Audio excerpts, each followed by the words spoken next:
Hey, so today I'm going to attempt to make cranberry apple bread. The cranberry apple bread is something that it's a recipe I've been working on for a short time. It's made with the jellied cranberry sauce. I've been trying to find something that I could make with the jellied cranberry sauce, but I haven't been able to find anything. So I'm combining some recipes that I had and found online, and just combined them to make my own. Because at Thanksgiving, the jellied canned cranberry sauce is a favorite for just a couple of people, but not everybody. And I like cranberry flavor, but the jellied texture of the cranberry sauce is just kind of So I'm going to make something that hopefully everybody loves, and we'll see how this turns out.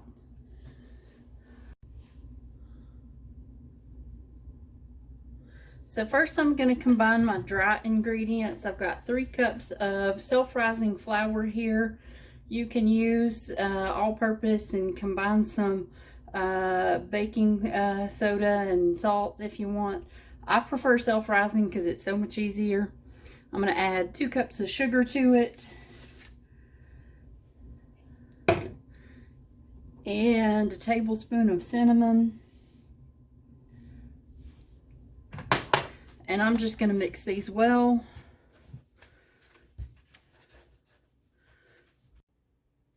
Alright, once I have my dry ingredients mixed together, I want to now add combine my wet ingredients. I have 3 eggs beaten here.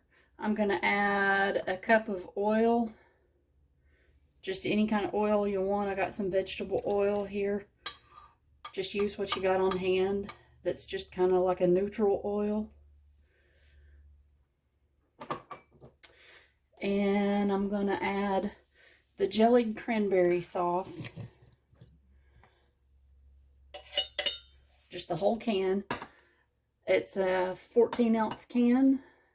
And to that, I'm going to add, I've got a 21-ounce can of apple pie filling. And I'm going to add half of that. So I'm going to add about 10.5 ounces of the apple pie filling. And I'm going to save that other 10.5 ounces of the apple pie filling for a glaze for this.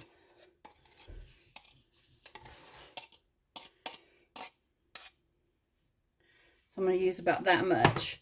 So for this, I'm just going to use my fork and start smashing all this up.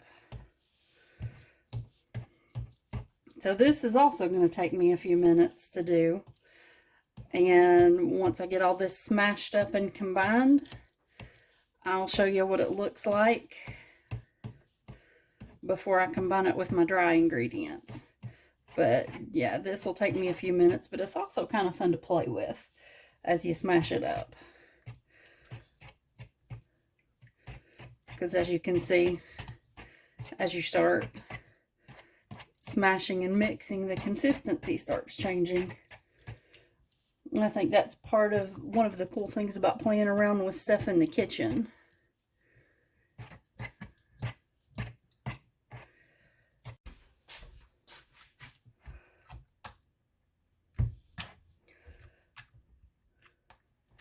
I got my potato masher out.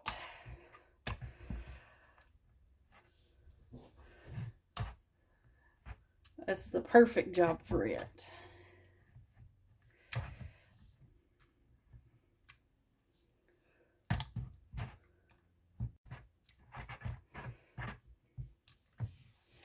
Alright, once you have everything combined and mixed up to the consistency that you like, as you can see, I've got this mashed up and combined, and there's little chunks of the jelly in there, little chunks of the apple.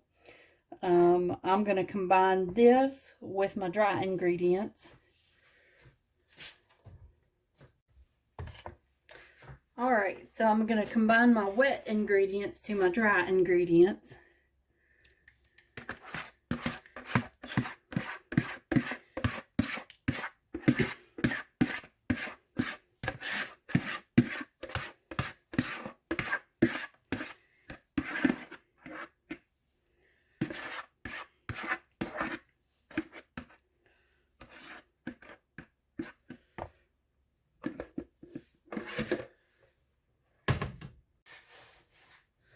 And I'm just going to mix these together now.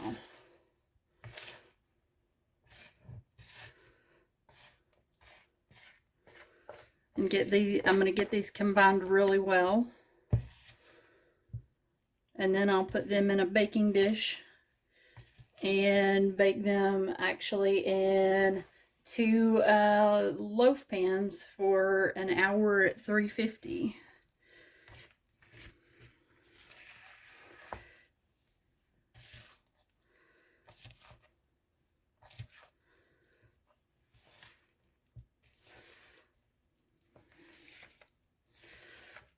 All right, so this seems to be mixed up pretty well. So I'm going to spray my loaf pans and get this poured into them and get them in the oven.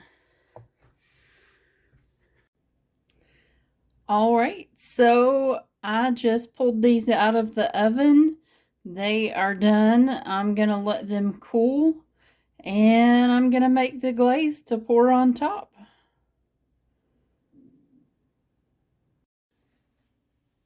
All right, so I'm going to go ahead and attempt to get these out of my loaf pans before I glaze them. So let's see. I'm just going to run a knife along the edges to make sure that they're released.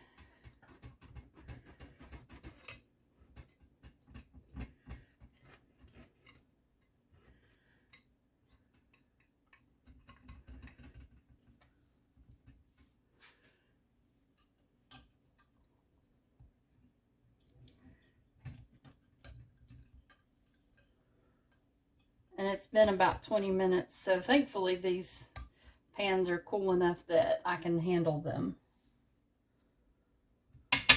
So, moment of truth. Let's see if they're going to pop out.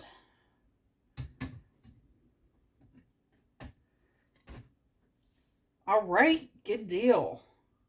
There's number 1 and number 2. Sweet.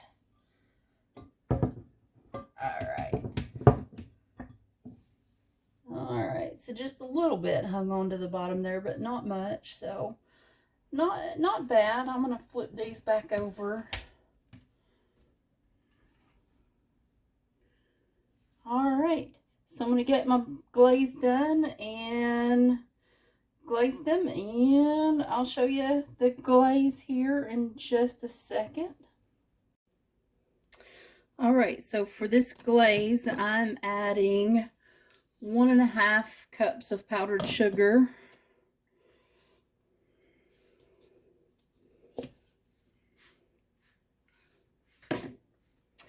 I'm starting with 3 tablespoons of milk.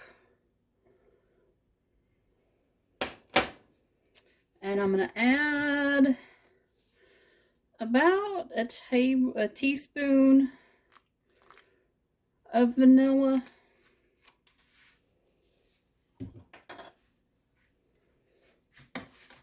I'm just going to start there and see what kind of consistency I get. And I am by no means an expert at glazes, so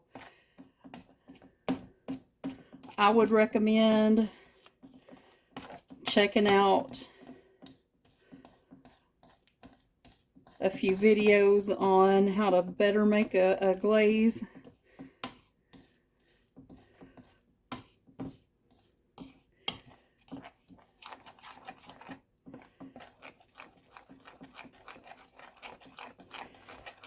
And then perfect your own.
Alright, I've still got a few lumps in there, but I'm going to add the rest of my apples now, the other 10.5 ounces, or the half can of apple pie filling to this.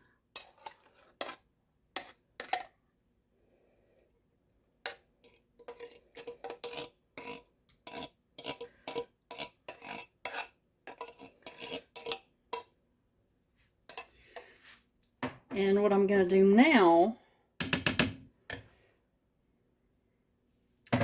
is I'm going to use my potato masher again to start mashing these up.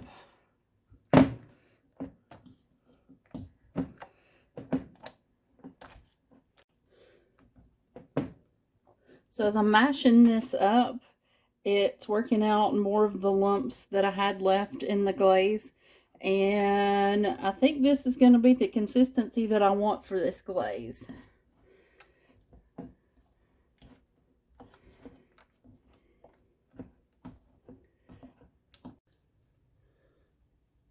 All right, let's get some glaze over this.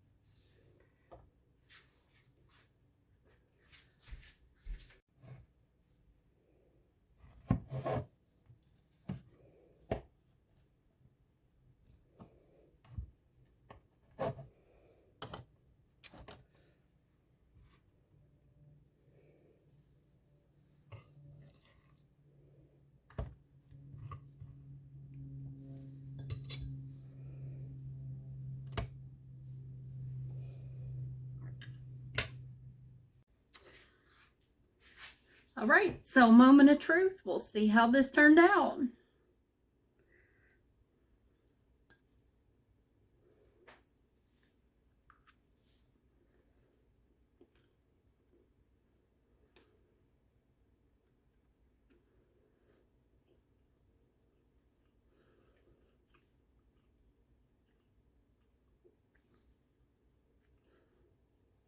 This is great.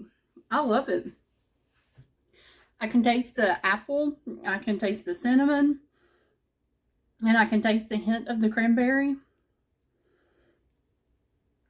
It is great. It's moist. It's, yeah. I'm glad I made this. This is a great way to use that jellied cranberry sauce and not just leave it sitting on the table and only 1 or 2 people have taken a small little bit of it. So I hope you like and leave a comment, subscribe, share. Let me know if you've got any recipes for that jellied cranberry sauce. I would be very interested in knowing. So we'll see you in the next one. Thanks. Bye.